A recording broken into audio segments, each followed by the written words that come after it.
Welcome up to the episode. Let's talk about it. It's Queez, Big, EJ. and today we're going to talk about who's the greatest six man of all time. We got plenty of them throughout the years that contributed to their teams, won Six Man of the Year awards. So let's think about who are the best. I think let's get the honorable mentions out the way of the people we probably not going to roll with. we got Ricky Pierce. Ricky Pierce. We got Jason Terry. Jason Terry. Yeah. So, I think anybody else. You got John Havlicek.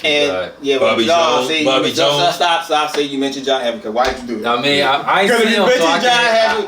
Listen, we mentioned John Havlicek. Then he got to be number one. Wasn't Bobby Jones He got six man, but he got for Sixers. For Sixers. Yeah, Bobby Jones. And then I gotta mention, even though I know I wouldn't put him up there, I got Big Shot Bob. Big Shot Bob. Big Shot Bob. Right. Yeah, so we got a bunch of six men throughout the years. One I'm rolling with is Manu. Manu is the best, greatest all time to me, as far as coming off that bench, just because of three key reasons. One, he was clutch.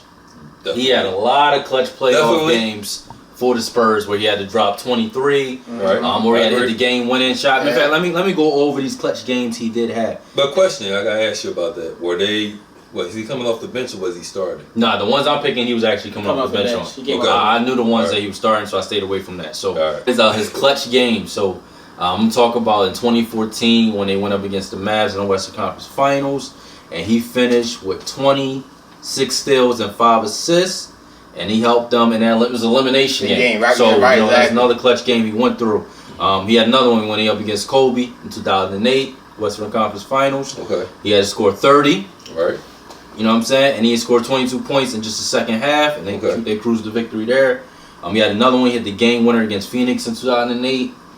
So we got a lot of games. You had game one of the Western Conference semifinals. He hit another game winning shot. And there's plenty of them, man. Has he ever won Six Man of the Year? Yeah, he won one time. Yeah. So that's one of the reasons why I got him winner. The year he won it, the 1 6 Man a year, he also made All NBA third team. So for a bench player to still make the All NBA team, and you get 6 man, they both don't correlate. Like a lot of dudes that you can name, that didn't correlate like that. So he actually was one of the best players that year. He made an All-Star team one time too, right? Yeah, he made a couple. Yeah, he made an All-Star team. So I mean, I think he was maybe out of the top 6 men that made an All-Star team. Right, and then the last 2 points I got for him is the impact on the team. Him deciding he wanted to come off the bench. Pop and Duncan said that kind of just set the tone for the whole culture, for the whole roster. Just for him to make that sacrifice, they all made that sacrifice. Yeah. He kind of revolutionized. Not saying making coming off the bench a good thing, but like, yo, if you want to come off the bench, make this. Make the best of it. He did starter things coming off the bench. Right, exactly. So that's two. And the last reason is just what he impact on the game. I mean, even like just as far as what Manu did for the game. For his culture, players that's not from here. Mm-hmm. Also, like what he brought from the Euro step. You associate that with Manu before Harden. Right. The Euro step. Harden just improved it. They just improved it. So his impact on the game, I think those are the 3 reasons I got him there. Mm-hmm. Who y'all rolling with here as far as who y'all got? I don't disagree with you about anything you said about Nano because he was one of my favorite players. Mm-hmm. Wayne, you already know that. He was one of my favorite players. Yeah, I know. But like when I think about him, for some reason I don't think of 6 man. You know what I mean? I don't know. It's just me. I always figure him as a starter, probably because everything that he done to help San Antonio get the championships. He started 346 games out of 1,000, so he more of a bench player. I'm not saying for me because of his impact. He always did starter things. So I never thought about him as a 6 man. Okay, so he could have been a 6 man. So who are you gonna? Like when I think 6 man, I think of Jamal Crawford. I think of Lou Williams. That you rolling with recently? Recently. Yeah, Lou wasn't always a bench player neither. Remember that? I know that, but when I think of Lou, all I think about is a bench player giving you the spark. And Jamal Crawford, all I think about. He wasn't really a bench player when he first came. But both of them won the 6 man of the year. 3 times? Yeah. Who you rolling with though? You rolling with? I would roll more with Jamal than Lou, only because like Jamal. When you look at it, he's an all-time leader in 4-point plays. You know what I mean? Which is that's something to think about. The oldest player to score over 50 points more than once. I know. You know what I'm saying? And he had 50 points more with 4 franchise, not just 4. Yeah. You know what I'm saying? True. He tied the most points as a reserve. But I think Lou might have just passed him last season. I'm not sure. You got to look that up. But before then, he had the most points coming off the bench as a sixth man was Jamal Crawford. Yeah. You know what I mean? You know, 3-point plays. He's like 8th career in that. You know, it's just a lot of things. But I think a sixth man, as far as and the first to score over 10,000 points as a sixth man. Right now. You know what I mean? My only counter to it's just I just think about him and Lou Williams more than I think about Manu. That's all I'm saying. My only counter to that, and you know how I feel about when it all boils down to it, what did it affect? I hear you. I'm not saying that's my only I don't disagree with that. That would be my own. That's the only reason why I wouldn't hold Jamal, because technically I would have put Jamal Lou up just for the fact of consecutively getting that award consecutive times. Like that's it. That's it. That ain't nothing to sneeze at in the 3 Right, exactly. Get that back to back, and then also the whole other records while you're getting that award. But when I look at it as a totality, I gotta ask myself, all right, yeah, you was balling on this team, you was balling on that team, but you doing that. When I look at the totality of what that team on top of what you did it really affect anything? I'm saying the second player to score 10,000 off the bench. I'm not debating. We debating like who was the best sixth man. You know what I'm saying? I'm just talking about everything he's done as a sixth man. I gotta include winning the sixth man though, man. I know. I understand that. I'm just saying. When I think of, for some reason, for me, I'm just talking about for me. Yeah. When I think of Manu, I think of him as a starter because he done so much for San Antonio. Well, I picked Manu because, like he said, with the direct correlation, kind of the winning.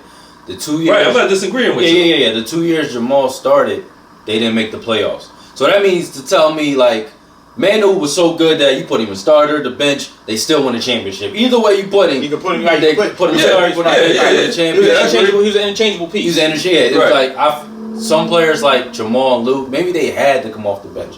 Just because them as a starter. Right, when they came off, they gave their team a spark. Right. You know what I mean? But Manu had to. So Manu, if you that's what I'm saying. Yeah. Manu didn't have to do as much because he had great players around him. Right. But he still did what he supposed to do as a teammate. Yeah, that's definitely. To where yeah, dunking in. Think about it, when you knew Jamal and Lou Williams came in, you know they came in to score.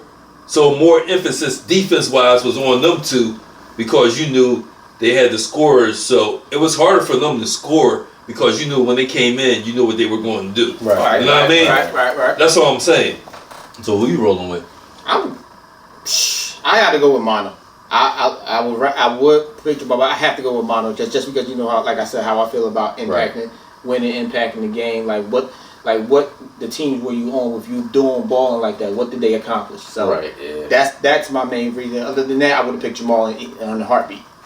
But that's where I lean at on anybody with anything. So yeah, I got to roll. So was it somebody here y'all feel like didn't get they just do though? I mean, as far as six man. I know it's people that we might be forgetting that came off the bench. Like I said, Mike Cooper. Hold on, Tony Kukoc. Yeah, he was on some of the lists too. Tony Kukoc. Chicago, I would feel like that's what I'm saying. It's people that we're not thinking of. Tony was a good one. To me, I think he don't get his just due because like the years Mike was out, he was starting. And then like certain teams when he left, he was starting because he was that good of a player. But when he was playing for Chicago and he was winning them championships, he was the sixth man. He was that bull coming off the bench. Right. Yeah, I agree. So there's a lot of people think about Iggy, even though he didn't play six man that much his career. But him coming off the bench for Golden State helped them win the championship. He got a Finals MVP, Hall of Fame. Right. You know what I'm saying? He was starting with that though. He got a Finals MVP, Hall of Fame. Yeah, they made him start. Yeah, so it's certain dudes like even the Jet. He had a good run. He had a good run with Dallas. In 2011, he was one of the main reasons they won that title. Yeah. So, right. It's like a lot of players that came off the bench and produced. But they didn't do it longevity. Like, think of them as being a sixth man. You know what I'm saying? Right. And the only reason why I chose Jamal Crawford because that's the first thing you think of.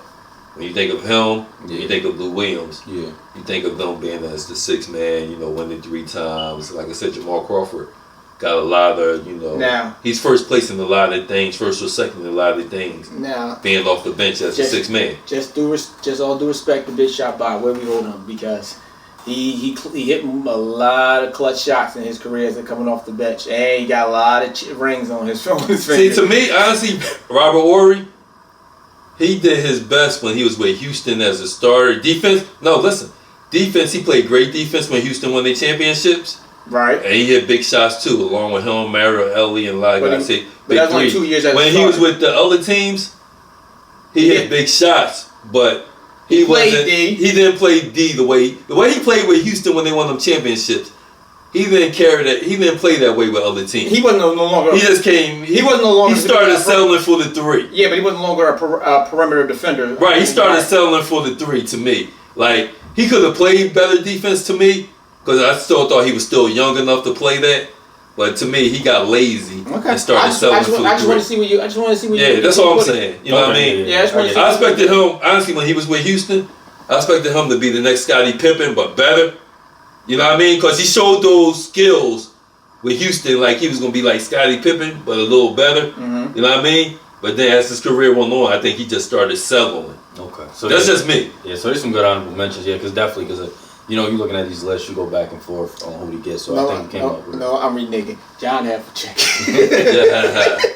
I would go with him if I seen him play. I didn't see him play. I ain't gonna lie. I see videos. But based off his stats alone. Right, stats is different. Right, based off his stats alone. Yeah, but I didn't see him play. But because I'm an advocate of stats and always tell the whole story. So like I said, I'm mentioning him because of what the accomplishment that he has under his belt. Right. But I wasn't old enough to watch him play, so I can't exactly see how much of that was a big impact other than Havlicek steals it. Yeah. Right, that's all I know. Havlicek steals the ball. That's all I know. I just get weird comparing dudes from back then when there was like 12 teams and the league was such different. You still got a ball. Nah, you still got a ball. I'm just saying it's different. It's different landscape now. It's different. I mean, it might not be as difficult with the They don't have the same stats. But you still got a ball. That's why I got to say you still got a ball. Well, yeah, that's what we think about the greatest 6 men all time is. If y'all got somebody different. Or we mentioned it.